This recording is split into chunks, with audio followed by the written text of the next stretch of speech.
Minusog ng mamahaling regalo ni Julia Montes ang kanyang partner at kapamilya actor na si Coco Martin para sa Father's Day.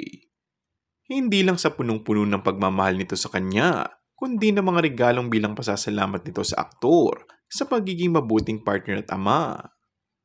Niregaluhan ni Julia ng isang mamahaling relo si Coco, isang Rolex. Bukod dito, dinala niya din ito sa isang mamahaling resto para doon mag-celebrate ng event.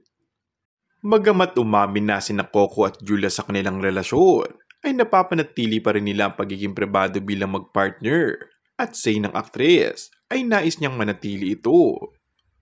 Tahimik ang buhay, walang intriga. Sabi ko nga, the more na tahimik ka, the more na ito ka lang, private ka lang. Mas nakakaiwas ka sa ikasisira ng buhay mo o ikasisira ng relasyon. Hindi naman inamin o dininay ng aktres at tungkol sa balitang mga anak nila ni Coco ay marami naman ang nakakaalam dahil hindi na ito sekreto lalo sa mga malalapit sa kanila. Bago yan, nauna nang ibinalita na may 2 anak na sila, ngunit mas pinili nilang pribado para sa kapakanan ng mga bata.